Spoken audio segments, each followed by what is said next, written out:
So the topic is quite clear from the title of the paper, but the broader context may require a little bit of explanation, especially for a political economy audience. I wanted to talk about this project in particular to a political economy crowd, both because it's recent work and I'm excited about it, but also because I think it is an exemplar of a broader set of issues in political economy that perhaps haven't received as much attention.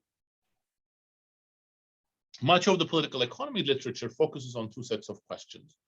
What determines institutions and other relevant economic objects such as policies or arrangements, social conventions that then impact economic outcomes such as growth or distribution, or what determines the power of different groups within a given institutional setting.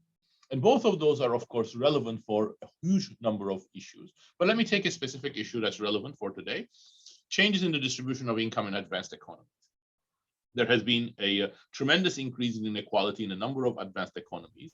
And in many of them, we have also seen large declines in labor share. For example, in the US, the labor share used to hover between 65 and 70% for several decades, and it's now less than 60%. In Denmark, it's fallen from 69% to 65%, again, pretty unprecedented according to that country's history. Median real wage growth has decreased from 2% to just barely positive in the US, and inequality has increased in all of these countries. So in addition to purely economic factors, such as automation or trade, political economy explanations that try to grapple with these facts would look at policies along the lines of what I just talked about, taxes or economic institutions such as deregulation, or you can worry about how power has shifted, for example, the decline in unionization, the threat of offshoring making workers not as powerful to share rents. But there's a third set of issues that are relevant in other political economy settings as well, and particularly important in this setting. Alex, Daniel, and I are going to argue.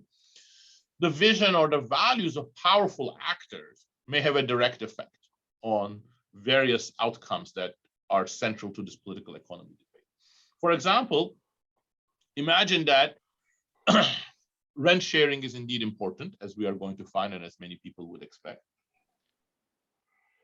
But the managers of the most powerful corporations have a change of heart about rent sharing or how hard a bargain they should conduct against their workers.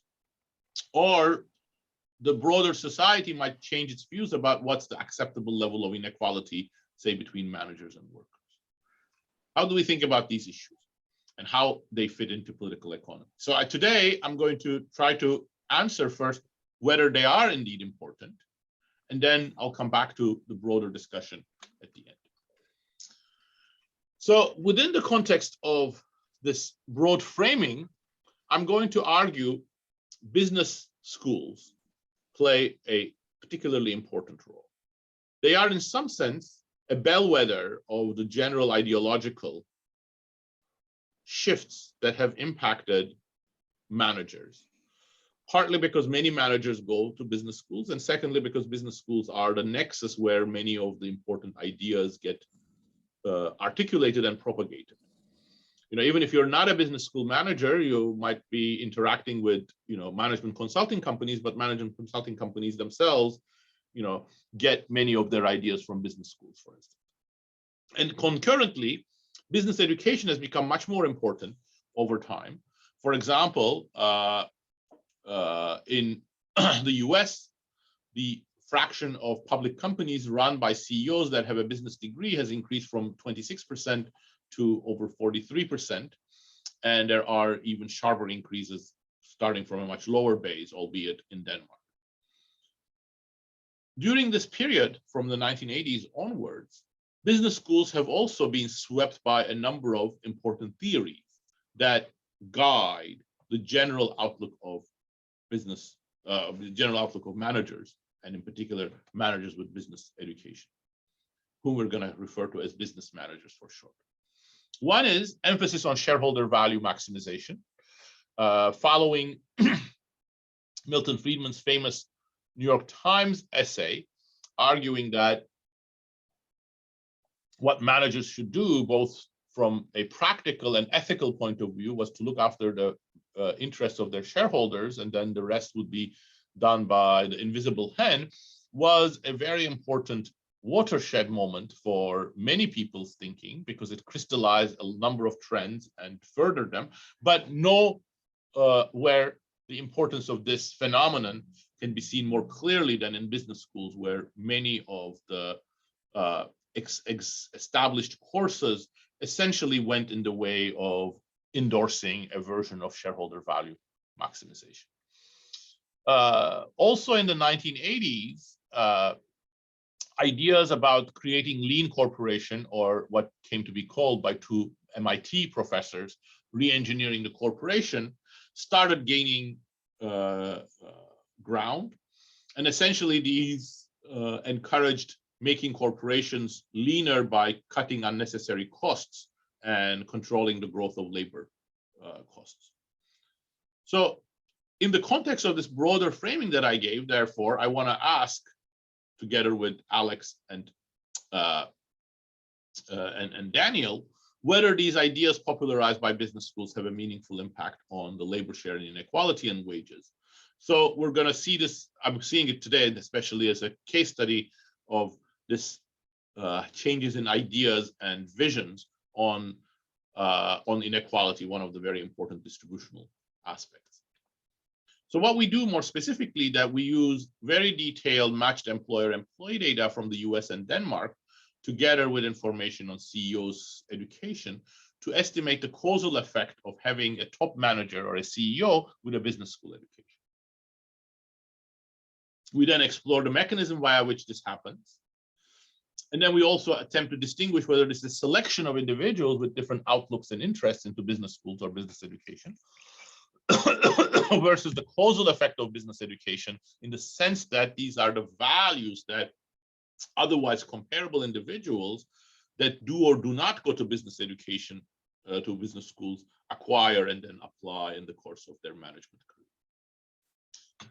Very brief summary of the results, since I'm going to go through many of them, that we do find very robust and very precisely estimated effects of business education.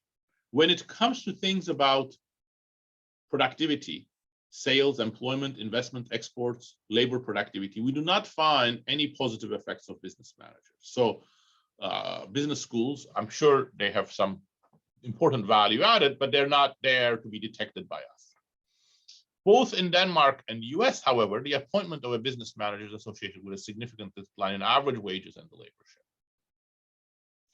In the US, a business manager reduces wages by 6.7% and the labor share by about 5 percentage points after 5 years, if it's in labor share, it's in value-added labor share. If it's labor share in sales, it's about 1.7 percentage points. The numbers in Denmark are a little smaller, but similar. And the results, as we'll show, are fairly across the board. So no group of workers we detect gains from the presence of business managers, but the business managers themselves do. They get paid higher wages, and the shareholders gain, of course, in line with a sort of a shareholder value. So these results are for existing workers, so they're not subject to selection on that margin. And we do also see some modest increase in quits. Now, there are many causality issues you can worry about, and we're going to go through them, but we use several different strategies to show that these are not spurious effects. And a very important part of the paper is that we actually look into exactly how these relative wage declines for employees in companies run by business managers takes place. And we think that we are able to detect exactly the reason. The reason is that these business managers stop sharing rents. If you have a non-business manager, a manager without a business education, and you get a windfall gain or windfall is not the right word, but we focus on exogenous shock. So you get an exogenous increase in profitability, for example, because the demand for your products increases coming from exports. Then a significant part of the increase in revenue and profits are shared with workers. When you have a business school manager, that goes to zero. And then we try to make the case that this indeed explains all of the results that we find in other parts of the paper.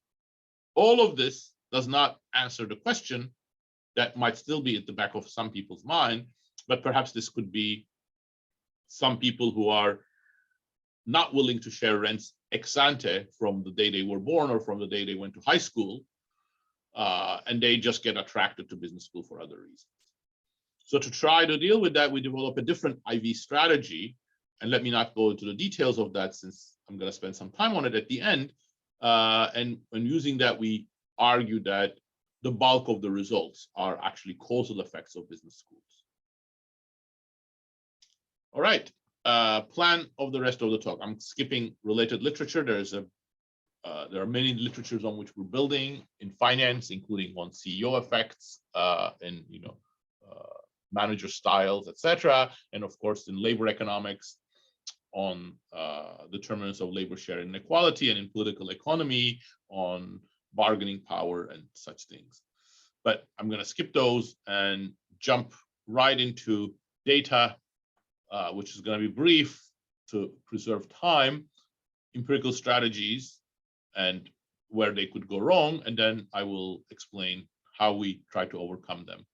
And I'll present our main event study estimates, robustness, export demand shocks and rent sharing, and selection versus causal effects. And I'll come back to the bigger picture issues at the end. Any questions at this point? Max, please. Sorry, the first question, the first bullet point in your results, you had some effect on sales, productivity and things like that. You said there are no. There are no, yes. Are these any of these proxies for profitability or shareholder value? So, because there's another result that you have, which is lower wages, and this is less of rent sharing. So what happens to those rents, my question is? Sure, yeah, so that's exactly what's going on, I believe.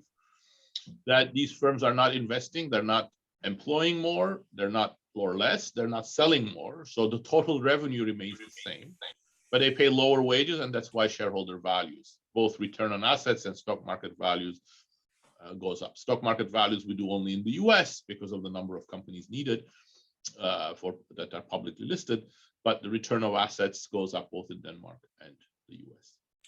Thanks. Now, the business managers themselves get paid more, but typically these are large corporations, and managers are paid very well, but they're not actually paid, like mega more than non-business managers. So that doesn't really eat that much into shareholder profits.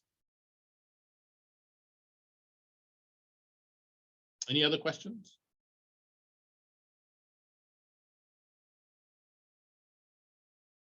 Okay.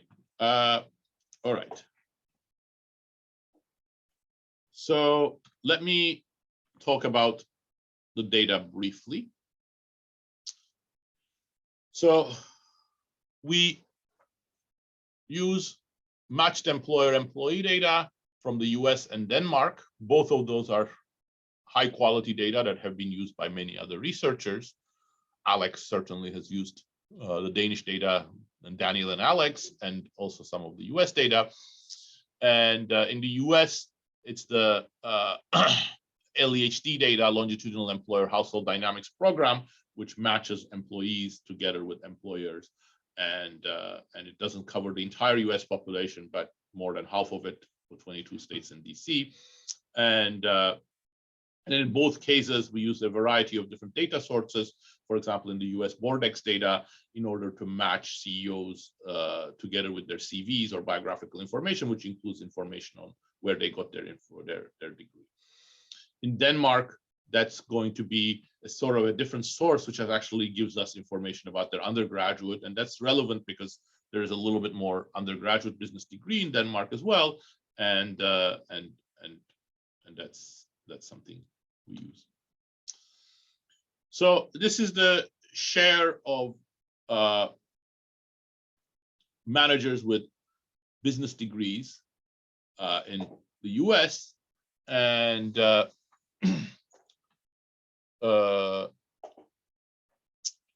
you can see that it's increasing from just over 25% to around 44% in 2020. And the same thing for Denmark. Let's just focus with share of managers with business degrees, and that's going from about 8% to close to 15% from 1995 to 2010. And that's, as I said, reflects the fact that in Denmark you have lower penetration of business school. And in Denmark, I should also add that many of the business managers are actually not MBAs, but they have other master's degrees, some of them also undergraduate degrees in business. Master of Finances, for example, quite important in Denmark. The key relationship we are interested in is the causal effect of having a business manager on a variety of outcomes. And you can think of that in terms of an equation of the form, YIT is going to be one of the outcomes we care about, such as employment, etc., in some of the things that we'll look, but centrally labor share and wage. And BIT is going to be an indicator for whether a manager at firm I at time T has a business degree, and then you can include controls, which we will, as well as centrally a firm fixed effect and a year fixed effect. In almost all of the things we do, we try to make sure that we compare like-to-like firms. So we include state times year fixed effects, industry times year fixed effects, and firm size quintile times year fixed effects. And then when it's at the individual level, we also include firm times person fixed effects, so that we are comparing only workers working for a specific firm. So it's conditional on the pair of the worker and the firm. But most of the things I'm going to show you today are not going to be from regressions, but rather from event studies, because they are easier to show, more transparent, and also they enable us to see directly if there are pre-trends, and also they can be more consistently estimated using, we're going to use the Borisiak et al. Strategy to make sure that the year-by-year estimates are unbiased and are not plagued by issues that would happen if you directly estimated them in a regression framework with two-way fixed effects. Okay, so I'm sure there are many endogeneity or interpretation concerns that are already at the back of many of your minds. So for that reason, let me actually jump right into it before showing you any results and mention the most salient ones that at least Daniel, Alex, and I have thought about. The first one is a perennial one in this type of study, which is that there may be concurrent changes. You know, business school managers may be introduced at the same time as there are other organizational, economic, or financial changes. So we're going to do quite a bit on this, and I'm not going to talk about all of them today, given that time is short, trying to verify that there are no other observable major changes at the same time. There are minor ones, and then we show that they cannot be responsible for the results, and most likely those things are outcomes of the business manager's accession to power rather than concurrent changes that just happen to be correlated with. More important, perhaps, in the minds of some is that time-varying omitted factors may be correlated with both manager transitions and wages. So, for example, some firms might be having a problem with controlling wage costs, and they decide to cut those wage costs. And as part of that strategy, they may introduce a business manager. So that would be a classic classic omitted variable bias problem. So I'm going to show you that that's not going to be a very important reason for our results either. And in particular, what we're going to do is use two strategies which we think are fairly convincing in this respect. First, we're going to focus on subsample of management retirements and deaths. So those are more or less exogenous, so they're not a specific selection. And then we're going to develop an IV strategy based on the diffusion of business managers across similar firms, which uses a very different identifying assumption than the event studies. In both cases, we're going to find very similar effects. And then finally, selection of individuals into business major that I mentioned, and we're going to deal with that later. All right. So here are our headline results for the US. This is the wage. You see no pre-trend before the accession of the manager at 0. And as soon as that happens, you see a negative trend. And then in 5 years' time, it reaches about 6.7% negative, which means 6.7% decline for wage growth. So these are all relative to non-business school managers. It doesn't mean that you're actually cutting the wages of workers, because wages for other workers are growing at the same time. If we extended this, you actually see that this is actually getting even more negative over time, but the standard errors are getting larger as well. So we stop at 5 as the reliable number that we can have more greater confidence in. The other point I should note here, I'll come back to this again later, but given that time is short, I may not be able to. This is, as I said, all conditional with worker-firm pair fixed effects, meaning that this is all for existing workers that are continuing with the firm. So there is no selection of the firm where perhaps new workers that are lower paid are coming in because they have lower skills on, say, unobserved dimension. On the right, I'm showing you the same type of thing, but for labor share. In the US, we don't have value added for the full sample. Value added can be estimated for manufacturing from another census data, but not for non-manufacturing, and we don't want to focus on manufacturing. So this is labor share divided by sales. So you see a 1.8 percentage point decline in the labor share, but when you translate it into the standard value-added labor share, it's a larger number, as I have pointed out, about 5 percentage points. Here are some of the other things that you might want to look at again in an event study form. Output, not much of a change, and employment. Again, interesting, there's no employment cut, and since output is not expanding, there's no employment expansion either. And putting the two together, you can also see there's no change in productivity. Same thing now for Denmark. In Denmark, we have both hourly wage and annual income. So in this figure, we are showing both of them. And you can see that they're both very precise and negative. Although quantitatively they are smaller than in the US, hourly wages are lower by about 2.8 percentage point and average annual income by 3.6 percentage point. On the right, I'm showing you the labor share. Again, nothing before the event. And then starting at 0, you start a small negative that's going more and more negative. By the end of 5 years, now you have a 2.9 percentage points decline. But in Denmark, we can estimate value added. So this is in value added terms already. Now, in the labor share case, you can see that these, here you have somewhat greater precision. Wages are potentially better measured, and also you have individual data. Labor share is at the firm level. So these are, each one of these is an independent test for that coefficient being 0.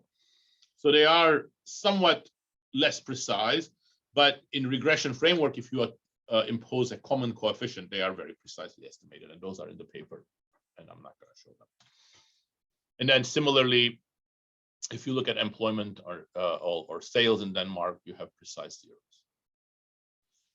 What do these numbers really mean in terms of quantitative magnitudes? Maybe a little bit more sort of intricate, because at the end of the day, what you care about is not just what's happening at firms run by business manager, but to the aggregate. And for that, what's relevant is how many more firms are operated by business managers. So on this slide, I'm reporting the calculations that Alex, Daniel, and I have done for that. So the share of business managers in the US has increased by about 17 percentage points. and then multiplying that with the effects on wages and the value add the labor share, which is turned into value added, we find that the business manager, the increased fraction of business managers accounts for about 20% of the decline on the labor share and 15% of the decline in wage growth. In Denmark, it's smaller, about 6% of the about 6%, sorry, of the overall decline in labor share. So we find these numbers comforting in two ways. First of all, if we explain 100% of the overall decline in labor share, we wouldn't find that credible because we know there are other factors that are impacting the labor share. So we don't want to take credit, but this is not a trivial amount either. It's a kind of a sizable effect. So you cannot, if you believe these numbers, you cannot say that business schools and business school ideology may be a completely sideshow. Okay. Can I ask a question? Please, yes, please, Francesco. So, if you look at this with an eco one-on-one lens, the first question would be, okay, they seem to be good at cutting labor costs. What's happening to capital expenditure at the same time? I mean, have you looked at that? I don't know whether. And secondly, what about the revenues? I mean, you're suggesting that these guys have a very specific effect. They're reducing labor costs. Right. I think maybe you'll talk about this later, but I was thinking there might be an interesting, I mean, from a theoretical point of view, it's kind of easier to maybe affect how your organization is structured than to sort of go and work and do something on the marketplace and so on. So you just have a better idea of how to manage an organization. That translates into these things. Do you have any ideas about this? Are you any clues, anything like that? Right. So in terms of the capital side, they don't change investment. The only thing they do is I'll mention that, in fact, it's on this slide. They invest more in robots in Denmark, and then they change the debt financed version of the firm's financing leverage, but these effects are small, and in the paper we explain why they could only account for a small portion of what we do. In terms of the bigger picture issue you raised, Francesco, I think if you ask most business school graduates or business school professors, they would say, people learn a lot of skills and they're going to apply them, improve operations, improve supply chain, improve financing, all sorts of things that you could actually expect. You could have expected them. But at the end, that's not what we find. And absolutely, I don't think cutting labor costs is the easiest thing. But it turns out that at least during this period, it is something that have been done quite successfully by at least a subset of these business school managers. But we also do not find that they do this by changing the organizational form of the firm. We look at the hierarchy levels and occupational structure, and we don't find any effects there. Yes, Jacopo. Hi, I just wanted to ask a question on value added. So we've seen what happens to, it's related to Francesco's question. So we've seen what happens to sales, to employment, to wages, and to the labor share. Have you looked at what happens just to value added? Because, for instance, for the US, if the labor share declines by more than wages and employment doesn't change, I guess that value added increases a bit. So in the US, as I said, we cannot look at value added because we can only do it for manufacturing firms. We could look at for manufacturing firms. We haven't done that. But in Denmark, we do have value added and sales, and neither of them. So, the difference between value added and sales, as you know, is just materials. So as long as they're not changing how much they pay for material and the material share, and we don't find any evidence that they do, the fact that sales and value added are moving in the same direction, we have essentially similar effects on them, is completely fine. The reason why I may have confused you there is that when I did the US, I gave the numbers in terms of labor share and I multiplied them. That's not because the value added and sales are moving in different ways. It's just that labor share in sales is a much smaller number because sales is much bigger than value added. So in turning that into value added based labor share, which are the numbers that you would have seen more familiar with, you would be more familiar with, I just multiply that by the ratio of sales to value added. I see. I thought it was the subsample for which value added. No. Yeah, I did not give enough details, and that I after your question, I thought that might have confused. Yes. Thanks for clarifying that. All right. Since time is short, I'm not gonna show you, but if there are, I'm not intending to show you, but I'm more than happy to show you some of these if there are questions. So here are a subset of the robustness checks that we have done. And in all of the robustness checks, as I said, we don't find any reason to suspect that these results are not robust. They're not a Hawthorne effect. You may be worried that it's not the effect of a new manager, but it's a transition from an old manager to a new manager. It's not the effect of a business manager, but it's the effect of a transition from an old manager to a new manager. So we look at the transitions from non-business to non-business managers, and we find precise zeros. They're not driven by higher education. Perhaps the differences between college education, we look at transition to non-business degree college-educated managers, and we find a precise zero. We look at a range of confounding factors, and these go back to Francesco's comments. There are no significant changes in firm size, payout, cash holdings, occupational structure, hierarchy.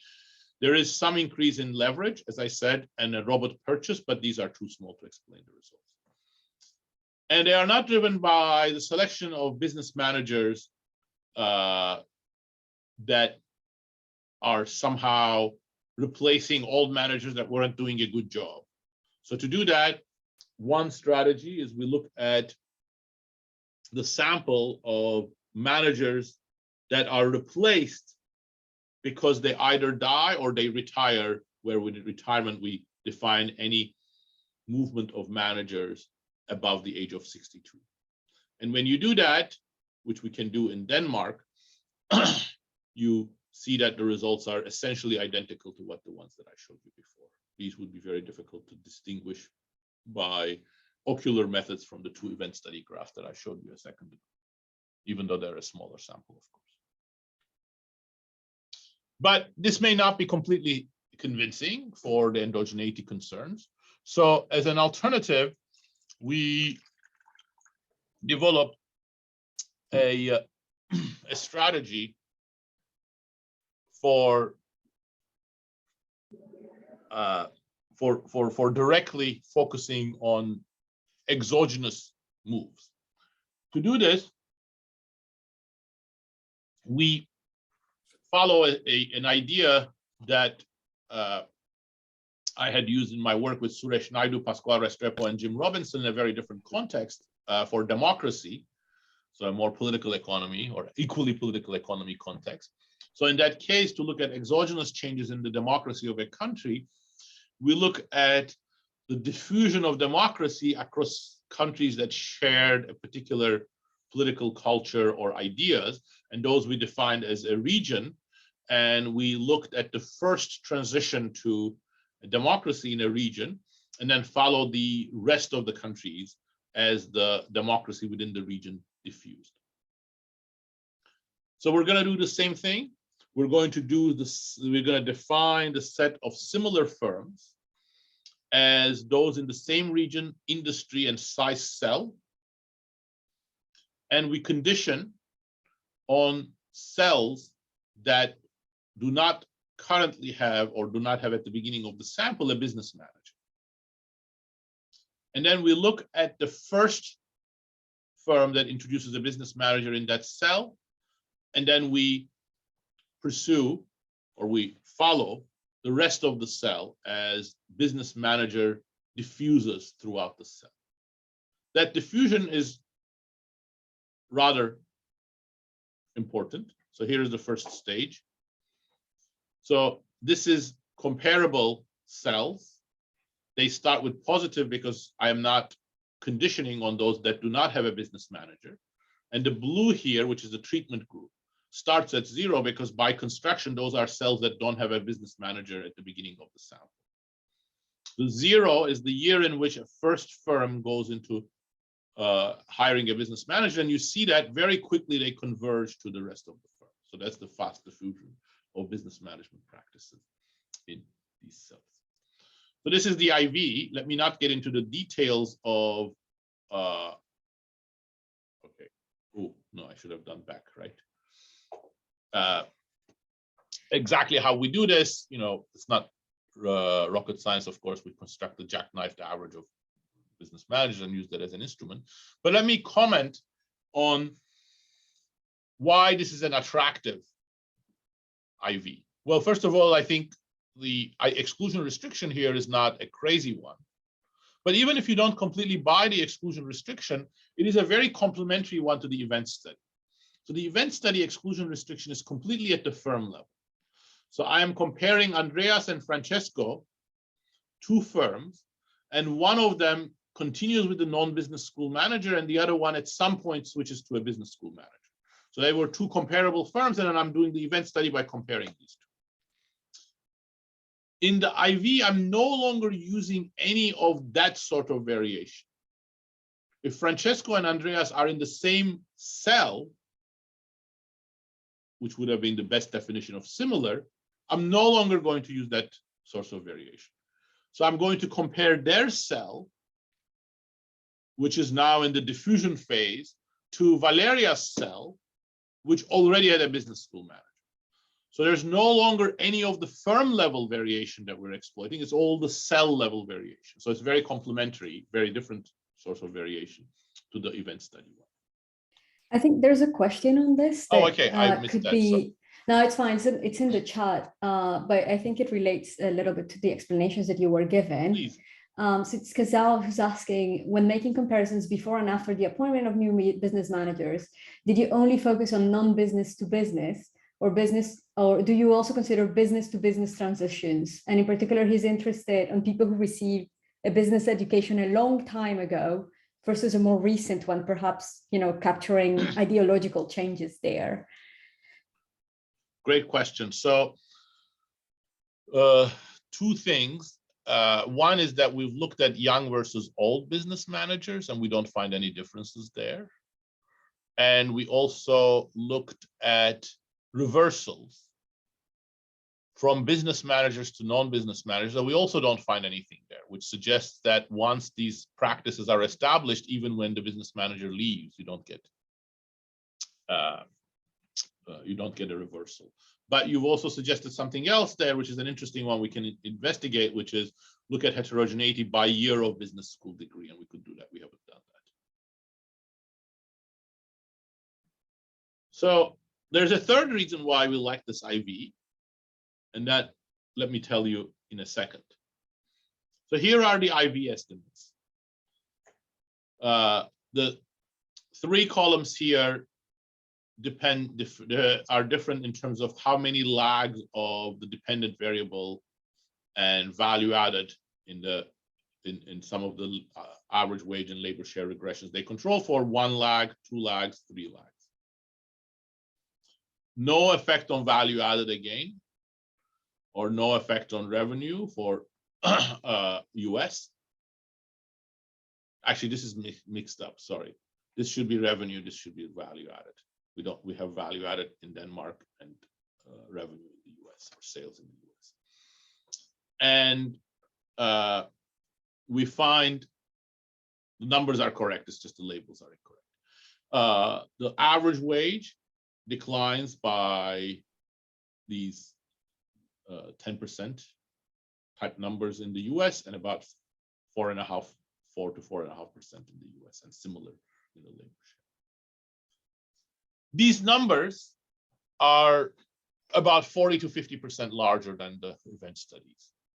But we think that also makes sense, and that's the final reason why this IV is interesting, because indeed, if there's a diffusion of business school managers within a cell, we also expect that the practices will diffuse even to non-business manager operated firms. So in fact, this IV estimates may be a more comprehensive effect of how those practices are impacting. So it emphasizes that our event study numbers may be lower bounds. So I have 5 minutes, and I have still quite a bit to say. So let me pick up speed a little bit, but I think the remaining things I have to say shouldn't be too difficult. So one clear group of beneficiaries are shareholders. So we do that by calculating return of assets, but in the US, we can also look at the market cap, market value, and you see from 0 onwards, you get a positive effect. Again, one by one, these are imprecise, but if you pool them, they are highly significant. Managers themselves also benefit. In terms of mechanisms, our original thinking here was, well, this is about rent sharing. So we try to estimate that. But rent sharing, of course, is difficult because, you know, you can't just look at all changes in value added because many of them are endogenous. And when they are endogenous, they could be correlated with marginal product differences versus average product differences and all sorts of things. So to deal with that, we build on work by Hummels and others, which exploit export demand shock at 6-digit product level. Export demands is great because they're neutral. If you get higher prices, if you sell more of your products, that's a neutral change. It doesn't make you substitute capital for labor, but it just creates more revenue, more profits, more rents to be shared. So it's a good setting to look at it. In terms of verbal description, think of it as a change in the demand for a product in Germany that will then create a disproportionate impact on Danish firms exporting that specific 6-digit product to the German market. And we proxy for the demand using overall German imports of that product, except from Denmark. So when we do that, which is again just for Denmark in this case, this is what we find. We are parameterizing this export shock times non-business school manager and export shock times business school managers. So profits, they're very similar, 1.6 here, 1.7 here. Log value added, 1.9 here, 1.9 here, essentially. Log export, they don't increase export differentially, 3.8 here, 4.2 here. Log employment, etc. But now, let's look at the effects on wages. Hourly wages increased by about 2% following an export shock. The exact elasticity I'll give you on the next slide, but 0 here. Same thing for annual income. Labor share doesn't change for non-business school managers and declines by about 3 percentage points. And these results are very robust when you control for other things on the right-hand side. In terms of elasticity, before I come to the elasticities, one other exercise we do is we distinguish between positive and negative demand shocks from export. When there are negative shocks, we find that non-business managers and business managers do exactly the same thing because none of them, presumably because even business school managers cannot cut nominal wages. But when there are positive shocks, that's when you see the difference. So what do these numbers mean quantitatively? For non-business managers, in terms of elasticity, this implies that a 10% increase in profits translates into a 1% increase in hourly wages, or a 10% increase in value added translates into a 2% increase in hourly wages. This is in the range of the elasticities of rent sharing that exist in the literature. For business managers, we find 0 effects. And then we take these numbers and then we say, imagine that you have these elasticities for rent sharing and look at the overall change in value added. So applying the same elasticity for all changes in value added, not just export driven one. And then we find that the rent sharing mechanism or the decline in rent sharing explains largely, more or less, all of the results we have reported so far. So in other words, if you believe these results, our previous event study and related results are all due to the cessation of rent sharing. So business school managers don't share any rent. Finally, we try to deal with this issue of selection versus causal effects. To do that, we draw in another literature which documents peer effects or role model effects in college major choice. So there are many different papers in this literature. They use many different strategies, but we sort of get the main idea from them and adapt it to our setting. And in particular, we create role models for high school students in Denmark. So we match all of the workers to their high school records. And we create role models as workers in the same high school, same cohort, Recording in progress. and same GPA. And then for that group, their role models are students in the same high school, in the same GPA quartile, but one previous cohort ahead. So in other words, if Max is ahead of Andreas, he's going to be Andreas's role model. Andreas won't affect Max, but Max will affect Andreas because Max has already made the choice. We are comparing people within GPA quartiles because that's what the evidence shows. And in fact, that's also sensible because if you compare somebody at the top and the one at the bottom cannot get into business schools. Business schools are fairly selective. And we do a bunch of placebo tests, but let me not get into that. So here is the first stage. Role models have a significant effect on college major choice, in particular here, whether you choose a business degree or not. These all control for school fixed effects, cohort fixed effects, GPA quartile fixed effects, but nothing changes if you compare, if you do also control for school times cohort fixed effects, which is here. This is for the whole population, and this is for the population of managers, which is much smaller, of course, than the whole population. And then the IV estimates, we look at the residual log annual wage, residual log hourly wage, and residual labor share, everything residualized because now we're looking at we're collapsing everything to the firm run by manager, but we're looking at the effects of workers, and then we take the other covariates that we were taking out for the workers out here. And we also control on the right-hand side the probability of somebody in that cell becoming a manager, because that varies across, say, GPAs or across schools, etc. So here are the results. These are very similar in terms of effects on log annual wages, log hourly wages, and labor share to our OLS estimates. And then we do a number of tests to conclude that essentially these causal effects are very comparable to the negative effects that we were finding, but now driven by a very different source of variation. And if our IV strategy is valid, purging all of the selection effect. And since these numbers are very similar to our OLS numbers, this is the basis of our claim that most of what we are estimating is causal effects of business schools, either business school teaching or business school networks or general business school atmosphere that we cannot distinguish at the moment, but they are very much a causal effect of business school. Let me conclude. I am out of time. Summary, I don't think I need to summarize. As I said, we contribute to several literature. I mentioned that already. Let me skip that. Let me just conclude with this last slide, or implications for political economy.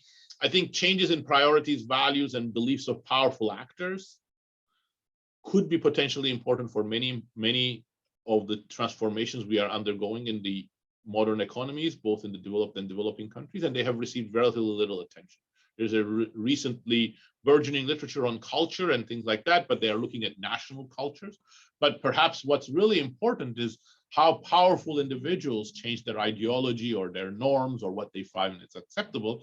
And we are interested in business schools and both in and of themselves, but also as a case study for this, especially an important case study in the context of thinking of the changes in distributions that we have experienced in many countries, especially in the US.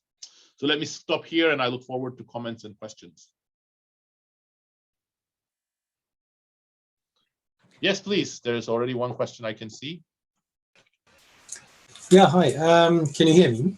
Yes, and I'm gonna just sure. This might be a little bit on the, I don't know, vague side, but you're emphasizing the culture and the priorities, values of the business schools and what they teach. But I'm wondering, what's the role of the boards here? So the boards are, if we think of the boards as you know, appointing these CEOs, and they're also benefiting from these, then you know, why didn't they appoint or pressure earlier CEOs to do the same thing, to reduce their labor share and increase their rents for themselves previously? So it makes me perhaps think that, and this is my question, is this a possibility that your results are not driven by the culture of business schools, but rather by skills that these managers learn in business schools? So they actually learn to reduce the labor share and to reduce the wages. And that's why the boards weren't able to do this before they could appoint business-trained CEOs. That's an interesting question. Could well be.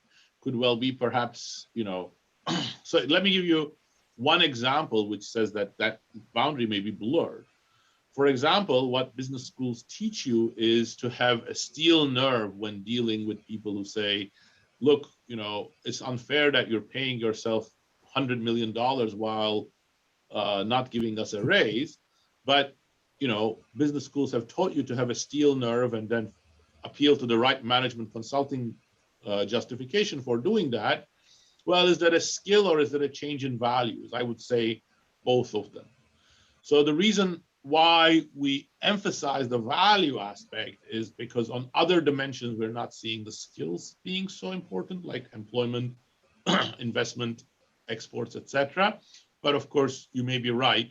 In terms of boards, you know, Denmark, I think Alex can say more, but in the US, you know, boards are not, you know, CEOs choose the boards as much as the boards choosing CEOs. So it's not that easy.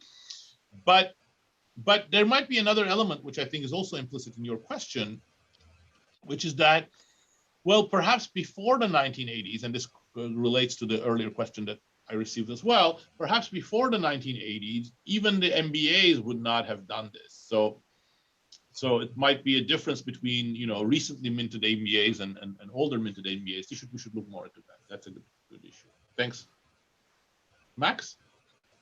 So yes, I have a question, but before that, just to remind everyone, we are planning to stop the recording at the top of the hour, and after that, we'll have a few minutes if you want to stay, just to say goodbyes to everyone and chat for a few minutes more, not too much. And my question is, there was also already talk about unions.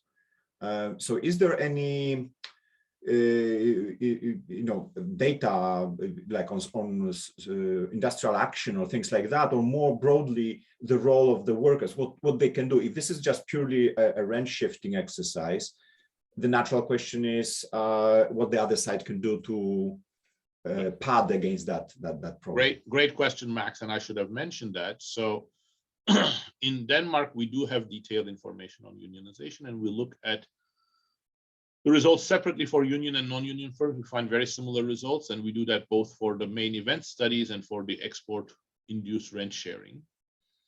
But the issue is, of course, that Danish unions are not what they used to be. So Denmark went through a big decentralization in unionization. So sector-wide, the rent sharing is not what it used to be in the other Nordic, what it is still to a large extent in Finland and Norway, for example.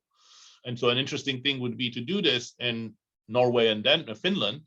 And my guess is that if you do this, you won't find the same effect.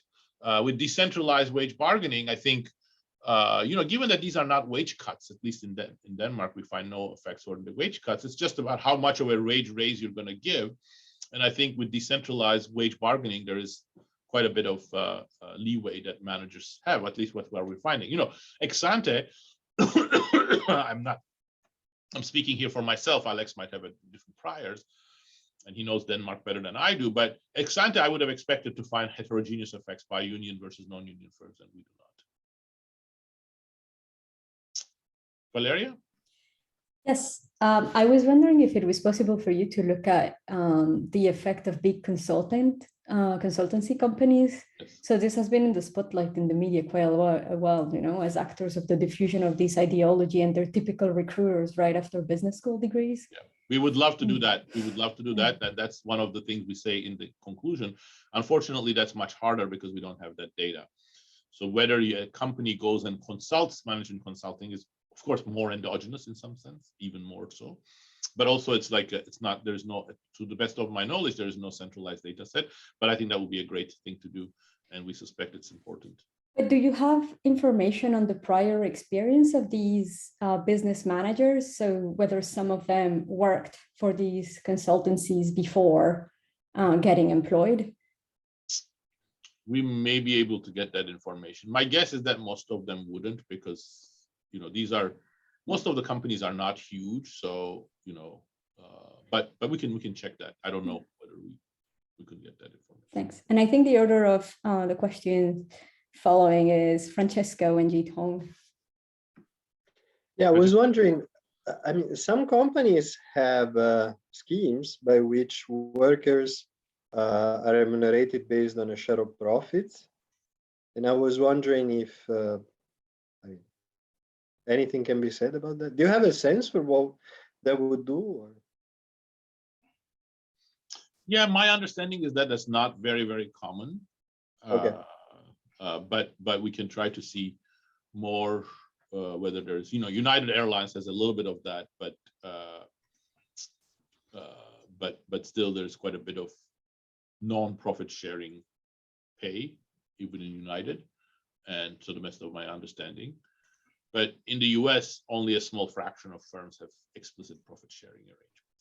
Now, in practice, many of them have rent sharing arrangements through exactly the type of mechanism that we are finding for non-business managers, and that's the one that's being undone.